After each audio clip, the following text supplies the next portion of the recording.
السلام عليكم ورحمة الله وبركاته. أهلا بكم في فيديو جديد على مدرستكم الإلكترونية مدرسة تيوب. مدرسة تيوب بتقدم منهج المرحلة الابتدائية بشكل مجاني، وتقدم كل ما يهم الأسرة والطفل، وتقدم معلومات هامة لناشر الفيديوهات على اليوتيوب. والنهاردة هنقول طريقة عمل الفتة زي ما أهل اسكندرية بيعملوها. هي شوية مختلفة عن الطريقة بتاعت الفتة المعروفة في مصر، يعني اللي في القاهرة يعني أو في غيرها من المحافظات. تعالوا نشوف احنا هنعملها ازاي.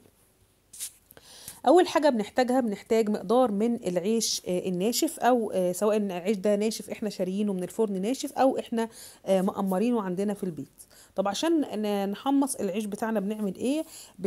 بنسخن الفرن بتاعنا، وبعد ما بنسخن الفرن بندخل العيش اللي احنا عايزين نحمصه على درجه حراره عاليه لمده بسيطه. يا جماعه اهم حاجه تبقى درجه الحراره عاليه والمده بسيطه، وتكون عينينا على العيش، لان ممكن في لحظات يتحرق مننا. فاهم حاجه وخاصه لو كان العيش ده شامي بيستوي بسرعه جدا، وممكن يدخل على طول في ان هو يبتدي ان هو يتحرق مننا، فناخد بالنا كويس قوي اثناء عمليه التحميص. طيب في ناس، او دلوقتي طلعت موضه ان في ناس لا ما بتحمصش العيش، او ما بتقمرهوش او ما بتنشفهوش في الفرن، لا بتقلي العيش. وده برضو في لو حد حابب ان هو يعمل الموضوع ده، فوارد جدا ان هو يجيب العيش ويقطعه قطع صغيره، ويبتدي ان هو يقليه في الزيت، لكن هيبقى السعرات بتاعته هتبقى عاليه جدا، او كميه الدهون هتبقى عاليه. فلو حد ما عندوش مشاكل صحيه او عنده نحافه، يقدر ان هو بدل ما ينشف العيش في الفرن، لا ان هو يقطعه قطع صغيره ويقليه في الزيت. طيب هنعمل ايه بعد كده؟ هنشوف هنعمل ايه. طبعا ده الرز بتاعنا هنسويه بالطريقه العاديه اللي احنا متعودين عليها، ان هو لو احنا حابين نعمل كوبايتين رز هنحط عليهم كوبايتين من الميه، ويفضل واحنا بنعمل الفته بقى ان احنا نعمل كوبايتين من الشوربه، يعني يبقى نعمل الرز بالشوربه. هقول لكم على تريكه كده في الشوربه، ازاي نخلي الشوربه طعمها تحفه مع الفتة. فتابعوا معانا الوصفة ان شاء الله. فهنحط كوبايتين من الرز، عليهم كوبايتين من المية، وهنحط الملح المناسب للرز. طبعا ما ننساش السمنة طبعا في الاول اللي احنا عملناها في البيت، نحط مع كمية السمنة اللي احنا عايزينها عشان نعمل الرز بتاعنا. وهسيب لكم برضو ان شاء الله وصفة السمنة اخر الفيديو. ونسوي الرز بالطريقة العادية بتاعتنا. بعد ما بنسوي الرز بالطريقة العادية بتاعتنا، بنحتاج مقدار من الشوربة، من شوربة اللحمة. بنحتاج مقدار من شوربة اللحمة.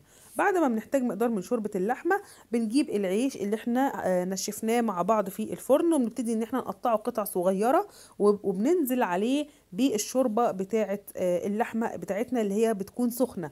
يعني شوربة اللحمة بتكون معانا سخنة، ونبتدي ان احنا ننزل عليه بالشوربة بتاعة اللحمه. طب حد هيقول يا جماعه، طب ما انتم من الاول يا جماعه كده كده هتبلوا العيش، طب ليه بتنشفوه وبعدين بتبلوه بالشوربه؟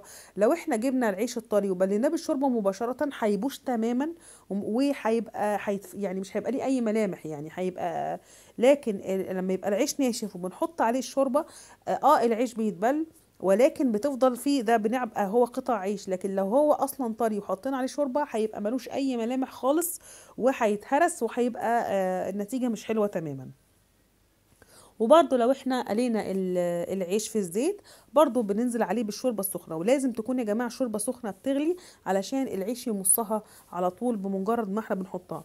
نحط كميه حلوه من الشوربه علشان العيش يطرى معانا. لو احنا حطينا كميه قليله من الشوربه، يعني الشوربه تكون مغطيه العيش، ما نقلقش من الشوربه كده كتير، لا العيش هيمصها كلها وهيبقى كله طري. لو احنا حطينا مقدار اقل من كده من الشوربه، هتكون النتيجه ان العيش هيبقى جزء منه بقى طري، وجزء منه بقى ناشف، ولما نيجي ناكل هيضايقنا، وهيبقى وهيدي قوام احنا مش عايزينه. فمهم جدا ان تكون الشوربه سخنه جدا، والشوربه تغطي الشوربه تغطي العيش. وبعدين الشوربه على طول العيش بيمتصها.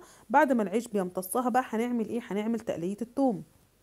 بنجيب حوالي راس ثوم، بنفرمها فرم جيد مع شوية ملح صغيرين، وبنحطها في طاسة غير قابلة للصق، عليها معلقة من السمنة اللي احنا عملناها مع بعض، او اي مقدار من السمنة انتوا عايزينه على حسب الرغبة. لو حد حابب يحط يعني مقدار اكبر من السمنة، دي حاجة ترجع له، مفيش مشكلة في كده، ولكن يعني ايه، كل واحد بقى وظروفه الصحية.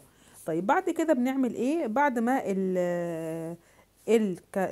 الثوم بتاعي بياخد اللون الذهبي، بننزل عليه بحوالي نص كوباية من الخل. بقى. بس اهم حاجه ان التوم بتاعي يتحمر وياخد لون ذهبي حلو جدا. والطاسه سخنه كده مولعه، بنقوم نازلين بنص كوبايه من الخل. فطبعا بيعمل كده احنا يعتبر بنطفي كده التوم بتاعنا بالخل. هيعمل ريحه تحفه بمجرد ما الخل ينزل على التوم، وطبعا هيعمل صوت اللي هما بيقولوا عليه يعني ايه، الطشه يعني زي ما بيقولوا.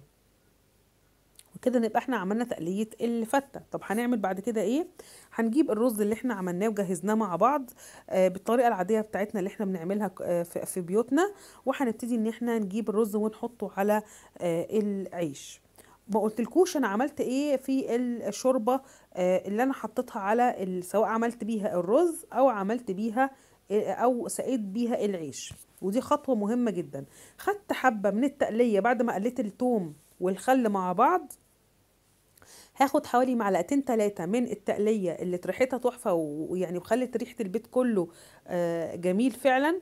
هاخد حوالي معلقتين 3 كبار من التقلية او حوالي نقول مغرفة كده من التقلية، وهنحطها في الشوربة وهنسيبها تغلي مع الشوربة وهنسيبها تغلي مع الشوربة. فلما نيجي ناخد الشوربة دي نعمل بيها الرز ونسقي بيها العيش، هيخلي طعم الرز وطعم العيش تحفة جدا ورائع جدا، ونتيجته هتبقى هايله. جربوها ان شاء الله وقولوا لي في التعليقات النتيجه معاكم ايه. هنسوي بقى الرز اللي احنا اللي احنا حطيناه فوق العيش وهنخليه شكل مسطح. وبعدين هنجيب التقليه بمعلقه صغيره او بمعلقه كبيره بتاعه الاكل، نبتدي ان احنا ننزل بالتقليه على وش الرز، ونوزع التقليه اللي احنا عملناها تقليه الثوم والخل على وش الرز كويس قوي قوي قوي. ونحاول نخليها بشكل متساوي علشان يكون الطعم كله في كل حته زي بعضه. وبعدين بنجيب الفلفل الاسود وبنرشه على وش الفته.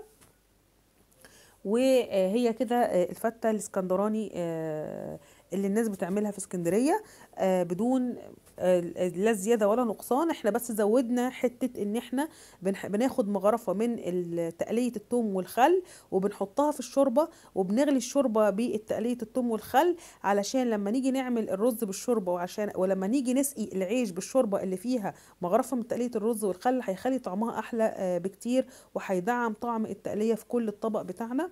ارجو ان تكون الوصفه عجبتكم، ولو عجبتكم الوصفه اعملوا لنا لايك ليها علشان توصل لاكبر عدد ممكن من الناس، وشيرنج ليها على صفحاتكم على الفيسبوك، وسبسكرايب للقناه ودوسوا على الجرس عشان يوصل لكم كل جديد. والسلام عليكم ورحمه الله وبركاته.